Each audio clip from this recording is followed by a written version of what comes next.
여러분은 선 넘는 사람을 보신 적이 있나요? 은근히 선을 넘으며 신경을 건드리고 화를 내면 농담으로 치부합니다.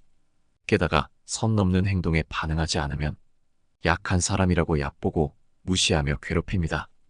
이런 사람을 대처하려면 어떻게 해야 좋을까요? 오늘은 선 넘는 사람을 웃으면서 제압하는 8가지 방법에 대해 함께 알아보려고 합니다. 첫 번째, 반드시 짚고 넘어가라. 상대방이 애매하거나 비꼬는 말을 할 때 유야무야 넘어가지 말고 그 말을 명확히 하는 질문을 던져라. 이는 상대방의 진위를 파악하고 빈틈을 주지 않기 위해서다. 이렇게 하면 상대방은 당신을 신중한 사람으로 인식하게 된다. 하지만 과도하게 따지거나 까칠하게 굴면 오히려 부정적인 인상을 줄 수 있다. 따라서 상황에 따라 유연하게 대처하는 것이 필요하다. 상황을 살펴보다가 적절한 순간에만 따지도록 해야 한다. 직장 생활에서 특히 중요한 것은 공과 사를 구분하는 것이다. 원칙을 지키면서도 상대방의 감정을 배려하는 태도가 필요하다. 현명하게 인간관계를 유지해 나가려면 무례하게 굴지 않으면서도 자신의 입장을 명확히 하는 것이 중요하다. 예를 들어 상대방이 왜 이렇게 진지해? 라고 물으면 진지한 건가요? 그저 궁금해서요.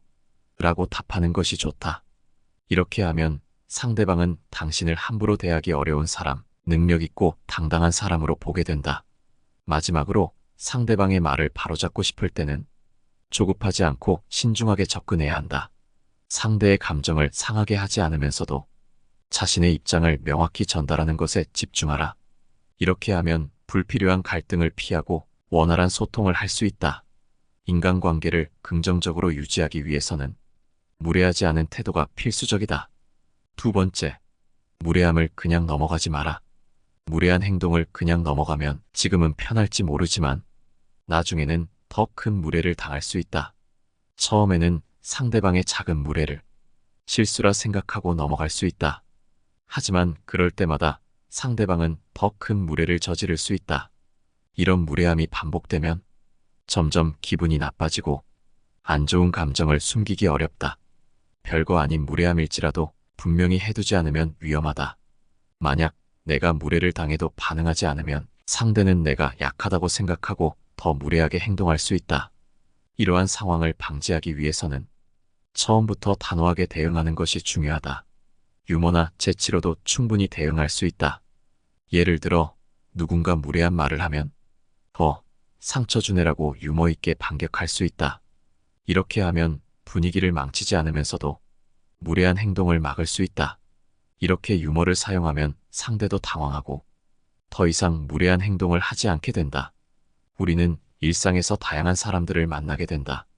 그 중에는 의도치 않게 무례한 행동을 하는 사람도 있다. 이런 상황에서 우리는 어떻게 반응해야 할까? 먼저 무례한 행동을 참지 말고 분명하게 표현하라. 단 그 표현이 너무 과격하지 않도록 주의해야 한다. 상대가 의도치 않게 무례한 행동을 한다면 그런 말은 듣기 불편해라고 정중한 말투와 태도를 갖고 분명히 말하는 것이 좋다. 이렇게 하면 상대도 자신의 행동을 돌아보고 고칠 수 있는 기회를 갖게 된다. 무례한 행동을 당할 때마다 참기만 하면 결국 나 자신이 상처받게 된다는 것을 명심하라. 세 번째, 그건 내 생각 아니야? 라고 말하라. 너는 괜찮은데 너무 소심해서 많이 답답해. 누군가 나를 비난하면서 성격을 고치라고 지적할 때 굳이 서운해하거나 화를 낼 필요 없이 그건 내 생각 아니야? 라고 말하면 상황이 순식간에 정리된다. 상대의 말이 바로 힘을 잃기 때문이다. 소심하다는 말에 발끈해서 소심하지 않다는 것을 설명한다면 어떻게 될까? 굳이 그래야 하는 상황이라면 주저리 그렇게 해도 되겠지만 무례한 의도로 말하는 사람에게 이런 설명은 상대의 의도를 벗어나지 못한다. 앞만 설명해도 변명으로 들리고 상대를 이해시키는 것은 거의 불가능하다. 설명으로는 설득은커녕 상대에게 끌려다니는 꼴이 된다. 내 감정과 시간을 낭비하게 된다. 이럴 때 그건 내 생각이지라고 하면 그만이다. 상대의 의견은 그저 상대의 의견일 뿐이다. 상대가 나를 소심하다고 말하면 내가 소심한 사람으로 결정나는 것인가? 다른 사람은 전혀 다르게 생각할 수 있다. 상대의 말에 설명하며 설득하거나 화를 내는 것은 결정권과 주도권을 상대에게 주는 꼴이다. 또 소심하면 어떤가? 나름의 장점도 많다. 괜히 상대 말에 휘둘릴 필요 없다.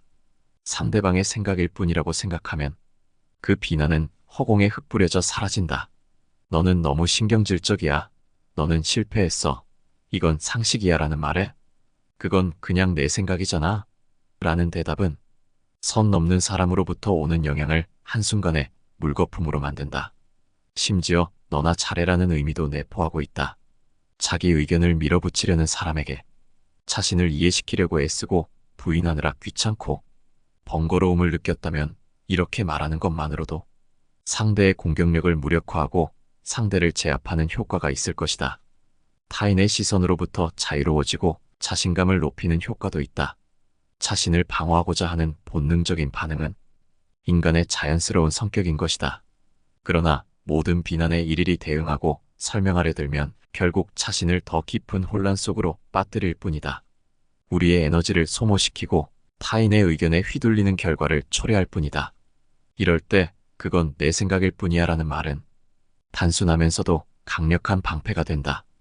이 말은 상대의 의견이 절대적이지 않음을 상기시키고 자신의 가치를 다시 한번 확인하게 한다. 이로 인해 우리는 상대의 부정적인 말에 휘둘리지 않고 자신의 길을 당당히 걸어갈 수 있다. 타인의 의견은 그저 타인의 의견일 뿐 우리의 삶을 결정짓는 기준이 될 수 없다. 이러한 태도는 우리의 자존감을 지키고 스스로를 더욱 강하게 만드는 밑거름이 된다. 네 번째, 의도적으로 몇 초간 침묵하라. 상대방이 선을 넘어온다면 굳이 반응하지 말고 잠깐 침묵하라. 갑자기 말이 없어지게 된다면 어떨까? 상대방은 무언가 잘못됐구나 라고 느낄 것이다. 의도적인 침묵은 단순히 말이 없는 상태를 넘어서 의사소통의 한 방식으로서 깊은 의미를 지닐 수 있다. 때로는 상대방의 말에 대해 즉각적으로 반응하지 않음으로써 그 침묵 자체가 대화 내에서 특별한 힘을 발휘한다. 이러한 침묵의 순간은 상대방에게 우리가 그들의 말을 단순히 듣고 있지 않을 뿐만 아니라 심도 깊게 고민하고 있음을 암시한다. 이때 상처를 준 이의 눈을 직시하며 2초에서 3초 사이의 침묵을 유지한 뒤 살짝 웃음을 지어 보이는 것은 그 자체로도 강력한 의사소통 방식이 될 수 있다. 그 후 다른 사람을 바라보며 전혀 다른 화제로 대화를 전환함으로써 우리는 그 상황을 우아하게 지배하게 된다. 이 같은 침묵을 통한 반응은 상대방을 놀라게 만들며 그들로 하여금 그들의 말이나 행동에 대해 다시 한번 생각해보게 만든다. 주변 사람들 또한 이러한 기류를 감지하게 되고 그 결과 상황이 긍정적으로 변화하는 경우도 있다. 상대방은 이를 통해 우리가 더 이상 그들과의 대화를 원치 않음을 알게 되며 이는 종종 그들로 하여금 우리에 대한 태도를 제고하게 만든다. 침묵이 지닌 힘과 그것이 인간관계에 미치는 영향은 의외로 강력하고 효과적이다. 특히 대화의 흐름을 조절하는 수단으로서 침묵의 역할은 아무리 강조해도 지나치지 않다. 우리가 택한 침묵의 방식은 우리가 누구와 대화를 나누는지 그리고 우리 자신이 어떤 상태에 있는지를 반영한다. 때로 침묵은 단지 말을 아끼는 것이 아닌 우리의 감정과 생각을 가장 잘 표현할 수 있는 효과적인 수단이 될 수 있다. 침묵을 통해 우리는 상대를 공경하고 상대의 말을 심사숙고하는 태도를 보이며 동시에 우리의 의견을 분명히 할 준비가 되어 있음을 내비친다. 그렇기에 침묵은 단순한 부재가 아니라 매우 의도적이고 효과적인 소통의 방식이 될 수 있다. 다섯 번째, 노골적으로 웃음기를 빼라. 노골적으로 웃음기를 뺀 표정은 일상에서 우리가 마주치는 수많은 얼굴 가운데 가장 강한 인상을 남긴다. 직장과 같은 곳에서 선량한 척 또는 예의 바른 척 연기하지만 쓴소리를 입가에 머금는 이들이 많은 가운데 고의로 웃음을 거두어들임으로써 우리는 평소와는 전혀 다른 자아를 드러낼 수 있다. 이러한 행위는 주변 분위기를 일시에 냉랭하게 할 수 있으며 때로는 말다툼으로까지 이어질 수 있는 위험을 내포하고 있다. 그러나 거기에 끌려들어 싸움이 벌어진다 해도 아무 문제될 것은 없다. 대개 둘만의 공간에서 실제로 다투는 일은 드물기 때문이다.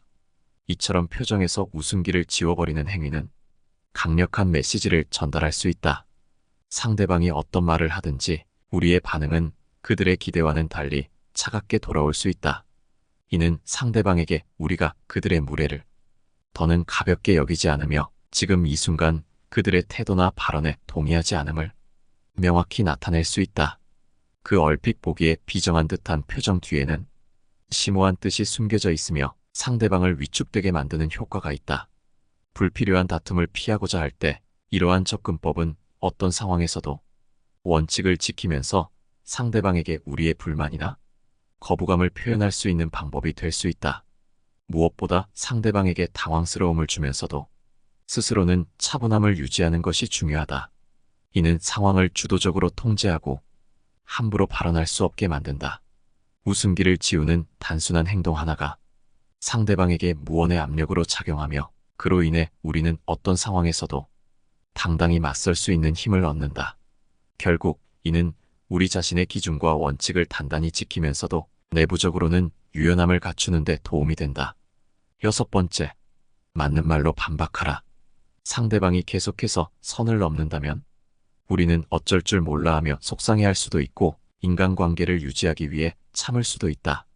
하지만 그러한 도전들을 맞받아쳐야 할 때가 반드시 다가온다. 우리는 준비된 말로 단호하게 맞서야 한다. 상대방이 우리의 선을 넘어선 것을 인지하게 만들며 때로는 그들이 우리를 조금은 두려워하도록 만드는 것이 중요하다. 이는 힘의 균형을 잡는 방법으로 그 과정에서 자신감 있는 태도가 필수적이다. 불안하거나 분노가 가득한 모습을 보여주기보다는 침착하고 냉정한 모습을 유지하는 것이 상황을 우리 쪽으로 끌어오는데 도움이 된다. 우리가 상황을 맞받아치는 것은 단순한 반박이 아니라 내가 가진 진짜 힘을 발휘하여 상대의 무례를 극복하는 합리적인 방법이다. 실제로 맞서야 하는 상황에서는 우리의 말 한마디 한마디가 중요하다. 준비된 답변으로 상대방의 비판이나 부정적인 언급을 뒤집는 것은 우리가 그들의 비합리적인 주장을 일축하고 우리의 입장을 명예하게 밝혀나가는 과정이다. 이러한 과정 속에서 우리는 자신의 가치와 신념을 확실히 보여주면서 동시에 상대방에게 강한 인상을 남겨준다. 이런 사람은 건드리지 말아야겠다는 생각을 들게 한다. 이 모든 것은 자신감, 준비성, 그리고 용기를 바탕으로 한다. 우리의 말은 단순한 소리가 아니라 우리 존재의 표현이며 진실되고 단호한 대응은 우리의 인격을 반영하는 것이다. 때문에 우리는 상황과 대한 깊은 이해를 바탕으로 상대방을 확실히 제압할 답변을 준비해야 한다. 이 과정을 통해 우리는 자신과 타인과의 관계에서 무시당하지 않는 사람이 될 수 있다. 더 이상 무례를 봐주지 말고 맞는 말로 대처하라. 7번째, 무슨 뜻이죠? 라고 물어봐라. 누군가에게 모욕적이거나 빈정거리는 말을 들었을 때 그게 무슨 뜻이냐? 라고 묻는 행위는 단순한 질문 이상의 깊은 의미를 내포하고 있다. 무슨 뜻이냐고 물어보는 것 자체로 상대방에게 변명을 강요하거나 상황을 곤란하게 만들기에 선을 넘는 사람에게 강력한 반격을 가하는 수단이 되며 이를 통해 상대가 그렇게 말한 의도가 무엇인지 명확히 드러나기에 효과적이다. 오해로 인한 불필요한 분노를 피하고자 할 때 이렇게 물어보는 것은 매우 적절한 대응이 된다. 상대가 만약 비웃음을 담은 발언을 했다 할지라도 그 발언이 단지 농담이었다고 순진하게 대처한다면 이 또한 나쁘지 않다. 이는 상대방의 의도를 파악하고 자신의 존엄을 지키며 동시에 상대방에게 체면을 유지할 기회를 준다. 상대방의 무례함에 대한 한가품으로써 그들의 비아냥거림이나 아첨 뒤에 교활하게 숨겨진 의도를 드러내는 것이다. 말을 함부로 하는 사람들에게 즉각적으로 설명을 요구하게 되면 그 순간부터 그 부담은 상대방에게 넘어가게 된다. 이것은 상대방에게 함부로 대할 수 없는 사람을 잘못 건드린 것 같다는 공포감을 준다. 사람들과의 교류에 있어서 우리는 종종 자신의 의견이나 행동이 다른 이에게 어떠한 영향을 미칠지 깊이 고민하지 않는다. 비판이나 빈정거림을 가볍게 여기는 이들은 자신의 말 한마디가 타인의 심리에 어떠한 상처를 줄 수 있는지 고려하지 않는다. 이러한 상황에서 그게 무슨 뜻이냐? 라고 묻는 것은 상대방의 의도를 명확히 하고 그들의 무례함을 다시금 직면하게 하는 동시에 자신의 내면적 강인함을 드러내는 효과적인 방법이다. 이는 단순히 상대방에게 무례함에 대한 설명을 요구하는 것뿐만 아니라 그들의 비열한 행동이나 말에 대해 스스로를 방어하고 우아함과 지적 우위를 유지하는 방법이다. 이 과정에서 우리는 자신의 정체성을 확립하고 타인의 부정적인 에너지로부터 자신을 보호할 수 있다. 8번째, 싫은 소리 하는 것을 두려워하지 마라. 싫은 소리도 필요하다면 해야 한다. 인간관계에서 할 말을 하지 못해서 스트레스 받는 사람들이 있다. 이런 사람들은 싫은 소리를 하지 못하기에 인간관계가 힘들고 나중에 혼자 후회하고 한숨 쉰다. 상대가 선을 넘어서 귀찮게 하더라도 남한테 안 좋게 보일까봐 어떻게든 좋게 넘어가려 하고 내가 반응함으로써 생길지도 모르는 다툼을 최대한 멀리하려고 노력한다. 사람인 이상 자기 관점이 있지만 남과 트러블이 생길까봐 내 주장보다는 양보를 우선시하고 내 이득보다는 집단을 위한 희생을 선택한다. 남에게 양보하는 것은 나쁜 것은 아니지만 맹목적으로 남을 위해 희생하지 마라. 남에게 맞춰주는 사람처럼 보이되 내 선을 넘는다면 그때는 양보하지 마라. 자기가 정한 선을 넘는 순간 마치 다른 사람처럼 행동해야 한다. 싫은 소리도 가차없이 해야 한다는 말이다. 우리가 남들과의 관계에서 이용당하지 않고 대등한 인간관계를 갖기 위해서는 자기의 기준을 확실하게 정해야만 한다. 내 기준을 넘어섰고 내가 아무리 참아도 상황이 그대로일 때 용납할 수 없는 수준에 도달했을 때는 그 누구보다 냉정해져야 한다. 일말의 망설임 없이 선을 넘은 사람에게 경고해야 한다. 대부분의 사람은 당신의 태도가 바뀐 것을 보고 사과하고 다시는 그런 행동을 하지 않겠지만 만일 계속해서 선을 넘는다면 과감하게 정리해야만 한다. 당신이 그동안 화를 내지 않고 조용히 넘어간 것은 당신이 약한 사람이어서가 아니라 불필요한 감정 소모를 피하기 위해 그 사람에게 맞춰준 것일 뿐임을 명심해야 한다. 그 누구도 남을 위해 살 필요가 없다. 그저 자기가 편하기 위해 남에게 맞춰주는 것일 뿐인데 그러한 호의가 내 선을 넘는 것으로 돌아온다면 그때도 맞춰줄 필요는 없다. 인간관계에 목숨 걸지 않는 사람은 무엇보다 사람으로 인한 감정 소모를 누구보다 잘 관리하고 있기에 스트레스를 받지 않는다. 사람과 사람 사이에서 무조건 맞춰주기만 한다면 무지막지하게 감정 소모가 될 것이고 결국 그 인간관계는 산산조각 나기 마련이다. 따라서 사람들로 인해 스트레스 받기 싫다면 내 선을 계속해서 넘나드는 자격 없는 사람에 대한 감정 소모를 최대한 줄여라. 이런 경우 없는 사람을 잡으려고 헛심 쓰지 말고 진짜 내 사람과 어울려라. 관계에 목숨 걸지 않는 사람은 누구에게 의지하지도 진심을 쏟지도 않고 더불어 누군가를 미워하지도 성질을 부리는 법도 없다. 그저 나와 맞는 사람과 어울리고 나와 맞지 않는 사람은 정리하면 된다. 누군가가 나를 미워할까 걱정하여 맞지 않는 인간관계를 억지로 가져가기에 내 인간관계가 힘이 든 것임을 명심하라. 왜 당신만 남에게 맞춰가며 힘들게 인간관계를 유지하려 하는가? 사람들 사이의 관계는 혼자 하는 것이 아니다. 인간관계는 나만 노력해서 되는 것이 아니라 같이 만들어가는 관계를 찾아가는 기나긴 여정이라고 생각하라. 그렇게 생각한다면 인간관계에 대한 스트레스가 적어지고 인생을 자기주도적이게 살 수 있다. 선 넘는 사람을 웃으면서 제압하는 8가지 방법은 여기까지입니다. 오늘 함께 알아본 지혜들이 어떠셨나요? 여러분 곁에는 이런 사람이 있나요?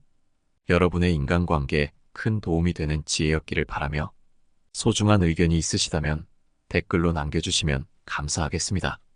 항상 시청해주셔서 감사드리며 영상은 이것으로 마무리하겠습니다. 내 삶을 바꾸는 지혜였습니다.